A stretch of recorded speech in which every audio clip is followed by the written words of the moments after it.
వందే మాత్రం. నేను మీ journalist Navatha. Welcome to our political. మీకు తెలుసా 2012లో విద్యుత్ విషయంలో మన దేశం ఒక ప్రపంచ రికార్డు సృష్టించిందని? ఏంటా రికార్డు అనుకుంటున్నారా?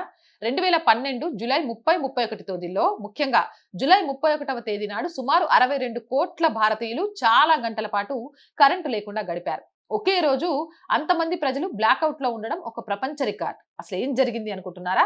పశ్చిమ భారత ప్రాంతం నుంచి ఉత్తర ప్రాంతానికి విద్యుత్ ప్రవాహం ఎక్కువగా ఉండడం వల్ల 400 kV లైన్ ఓవర్లోడ్ అయి ట్రిప్ అయింది. ఆ మేజర్ లైన్ మాత్రమే కాకుండా ఇతర లైన్లు కూడా లోడ్ ఎన్క్రోచ్మెంట్ అయి పవర్ స్వింగ్ వల్ల ట్రిప్ అయి ఒకదాని తర్వాత ఒకటి వరుసగా ఫెయిల్ అయ్యాయి.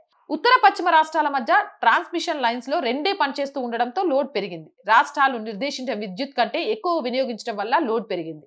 దీనివల్ల జూలై 29 అర్ధరాత్రి 2:30 ప్రాంతంలో, అంటే జూలై 30 తెల్లవారుజామున పోయిన కరెంట్ 14-15 గంటల తర్వాత మళ్ళీ వచ్చింది. ఈలోగా మరుసటి రోజు అంటే జూలై 31 మధ్యాహ్నం 2:30 మళ్ళీ ట్రిప్ అయింది. దాంతో జూలై 30, 31 ఈ 2 రోజులు కూడా బ్లాక్ డేల్ గా గడిచిపోయాయి.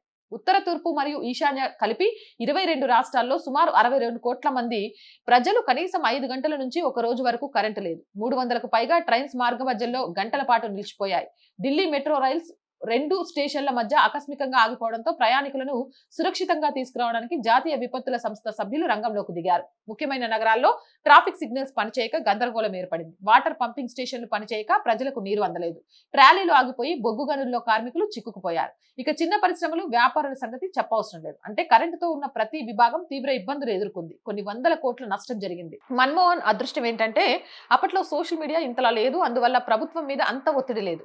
అయినప్పటికీ ప్రభుత్వ అవినీతి మీద పోరాడుతున్న మమ్మల్ని అడ్డుకునేది ప్రభుత్వం కావాలని ఇది చేసిందని అన్న తాత విమర్శించాడు. మొత్తం మీద 80% ప్రజలకు 15 గంటల పాటు తర్వాత విద్యుత్ అందించగలిగారు. 2014లో మోడీ వచ్చేసరికి ఈ పరిస్థితులను దృష్టిలో ఉంచుకొని విద్యుత్ రంగంలో ఏ సంస్కరణలు తీసుకువచ్చి దేశవ్యాప్తంగా ఈ రోజు దాదాపు 24/7 విద్యుత్ ఇవ్వగలుగుతున్నారు. దానికోసం కొండల మీద ఉన్న ఈశాన్య రాష్ట్రాలతో సహా ట్రాన్స్మిషన్ లైన్స్ ఎంత భారీ ఎత్తున నిర్మింపచేశారు, విద్యుత్ ఉత్పత్తి ఎలా రెండింతలు పెంచారు, వేసవిలో నీటి ఇద్దడి సమయంలో విద్యుత్ ఉత్పత్తికి ఆటంకాలు ఉంటాయి అని సోలార్, విండ్ విద్యుత్ ఉత్పత్తి ఎంతలా పెంచారు, రాష్ట్ర విద్యుత్ సంస్థలను అప్పుల ఒత్తిడి నుంచి ఎలా తప్పించారు, రాష్ట్రాల మధ్య విద్యుత్ సరఫరా మెరుగు కావడానికి ఏ చర్యలు తీసుకున్నారు అనేది ఇంకో వీడియో ద్వారా మీకు అందిస్తా. జై హింద్, జై భారత్. రోజు చెప్తుందేనండి, our group of channels, our voice, our political, our Samskruthi, 3 మన ఛానల్సే.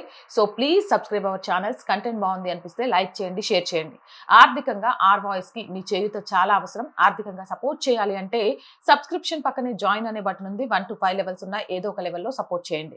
లేదా స్క్రీన్ మీద గూగుల్ పే, ఫోన్ పే తో పాటు అకౌంట్ డీటెయిల్స్ ఉన్నాయి. మీకు తోచిన సహాయాన్ని అందించండి.